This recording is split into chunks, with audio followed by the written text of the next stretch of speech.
তো এখানে আমি বসে বসে পুজো দেখছিলাম। এই দেখো এখানে পুজো শুরু হয়ে গিয়েছিল প্রায়। তো আমি এখানে মায়ের হাতে হাতে একটু পুজোর কাজও করে দিচ্ছিলাম।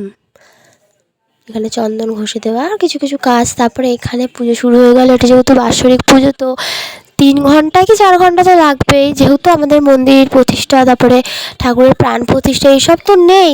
এসব থাকলে হয়তো আরও 2-3 ঘন্টা এক্সট্রা লাগতো, যেটা আগের বছর লেগেছিল। এই বছর অতটাও লাগবে না, যেহেতু আমার দিদি আমার কাছেই আছে। এবছর মাটির মূর্তি আর নেই, আমি সেই জন্য খুব খুশি। তার কারণ দিদি যখন প্রত্যেক বছর চলে যায় আমার ভীষণ কষ্ট হয়। তো আমার দিদি আমার কাছেই থাকবে, এটুকুই আমি খুব খুশি হই এটুকুতে। তো এখানে পুজো শুরু হয়ে যাওয়ার পরে আমরা সবাই পুজো দেখছিলাম বসে বসে। আমি পুজোর থেকে মন্ত্রর থেকে বেশি দেখছিলাম আমার দিদিকে, কারণ ওকে এতটা সুন্দর লাগছিল।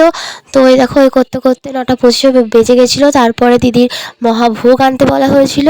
এই দেখো আমার তৈরি করা নিজের হাতে এই যে মাটির থালায় দিদিকে ভোগ দেওয়া হবে। এই দেখো মানে আমি এতটা খুশি যে কি বলবো, আমি ভয়েস ওভারটা দেওয়ার সময়ও জাস্ট হাসছি, আমার এতটা খুশি হচ্ছিল। এই দেখো আমার দিদির মহাভোগ যাচ্ছে আমার বানানো থালায়, মানে ভাবো জাস্ট, খুবই খুশি আমি, মানে খুব খুব খুশি আমি। এখানে দিদিকে মহাভোগ দেওয়া হয়ে গেছিলো। তো তারপরে এখানে মা পর্দাটাকে একটু সেট করে দিচ্ছিল দিদি খেয়ে নেবে বলে।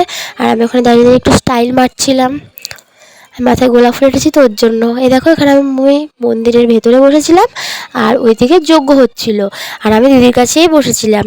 দিদির কাছে বসে বসে আমি দূর থেকে যজ্ঞ দেখছিলাম।